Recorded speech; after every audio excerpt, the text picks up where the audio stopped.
Look at this. I'm overlooking Accra right now. This is the lighthouse right at the fishing port. And yeah, I have a beautiful view over the entire city of Accra behind me. See the coastline and the beach. Yeah, let's have a look.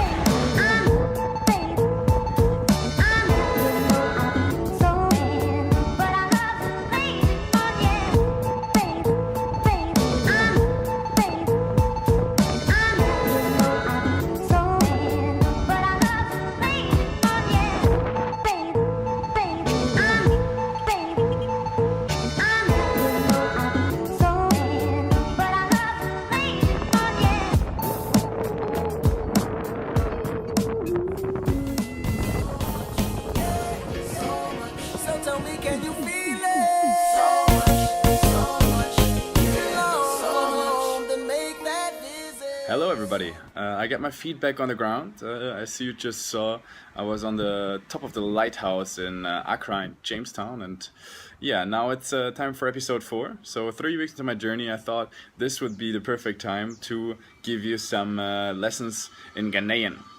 Beginner level, of course, but yeah, we'll take a short look at the terms and words that you should know when you come to Ghana, and then after that, yeah, we head to one of the prisons, like former prisons of Accra, and which used to be also back in the days, yeah, building for the British to sell slaves to the West, and so I would say let's get started. So, good morning and welcome to the foreigner version of an introduction to Ghanaian culture. Let me start with the first question. What is a Trotro? So a Trotro, that's basically for the Ghanaians one of the most popular modes of transportation. Since public transport is not really established here, people are taking these kind of smaller buses that look pretty much like this one.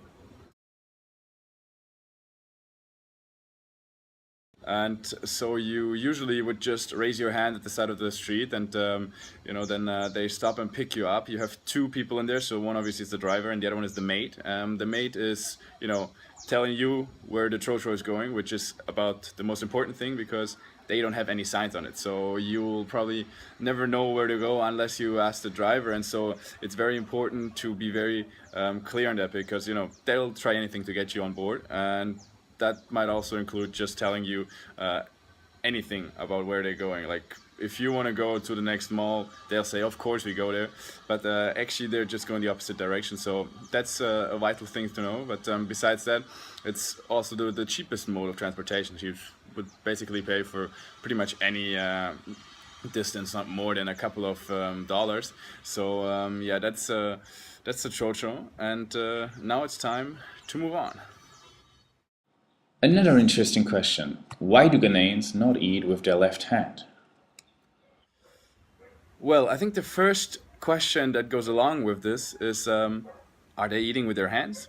Now, to answer that, I mean, they're not eating everything with their hand. There are dishes that, like, for example, when you have rice, they eat with a fork and a knife like we do. But for some of the dishes, and clearly the popular ones here, it's completely normal to, you know, eat a fish with some vegetables with your hand, and the reason they don't use their left hand is because they do the right one. So this sounds stupid, but the left one is perceived as a little bit the dirty hand. So for example, if you were carrying out dirty work, you know, go to the toilet and so on, you'd always use your left hand for that kind of stuff, and therefore the Ghanaians don't want it as the hand they use to yeah, feed themselves. So that's a little bit the reason. I myself yeah, discovered that quite early on. We went to a food restaurant, like a street restaurant, and ordered, you know, fish and rice, and they brought us the dishes, but no forks. And yeah, I was a little bit confused because in spite of that, they brought us little bowls with water in it, and then yeah, everybody just started washing their hands and, you know, jumped right into their food. And so for me, that was the first small culture shock. But I pretty quickly picked up that you also only use the right one. And yeah, that's the reason why Ghanaians don't eat with the left hand. So I've heard this one often. What is an Obroni? You are just looking at a Obroni. So to answer this question, this is a typical term that Ghanaians use for foreigners and especially white people. It means basically white person, Obroni, and you will hear this a lot, especially in public. If you take a Trotro or if you go into a market, they might just scream the word in your direction, and as soon as you pick it up, I think you realize it's nothing offensive. So it's just a term they use in order to identify you, and most of the time it's actually quite funny. It starts a discussion, a conversation with them, and so I just had my first experience with that, I think, when I was sitting in a Trotro and the maid was just looking at me and saying Obroni, Obroni, until I figured out that he's just saying I'm a white person, which then again is for them something not very usual to see, and so you quite quickly understand why they use that word. I think that's it with the lessons for today. I hope you had a few insights, and now I would say let's move on and take a look at one of Ghana's former prisons. So what you can see here is a former prison where people got incarcerated for stealing chicken or goats, and then were cramped into little cells like this one.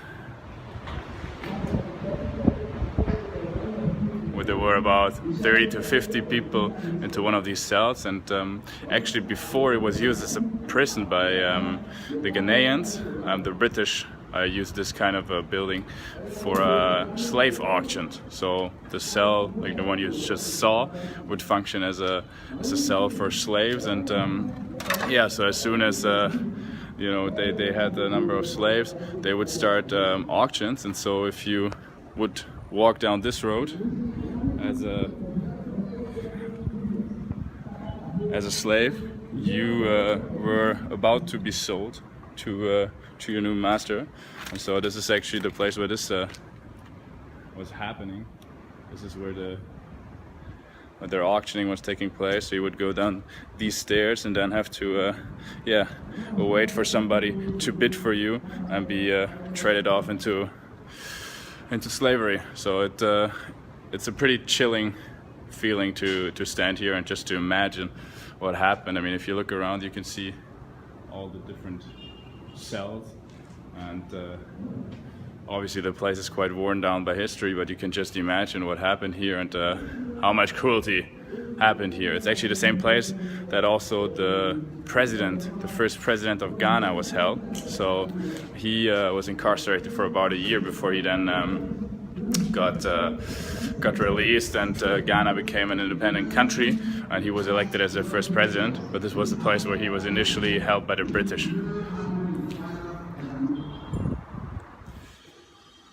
All right, everybody. I think that's it for today. I hope you enjoyed this episode. I hope you learned a little bit. You saw some interesting pictures and videos. I'll finish this one off with a little bit the pictures, impressions I got from the last week. Don't forget to tune in for episode 5. I'll be giving you a new update about my work at MEST, and also a short moment of introspection, talking a bit about all the things that I have discovered over the last weeks and have got me thinking. So don't forget to tune in, and see you then.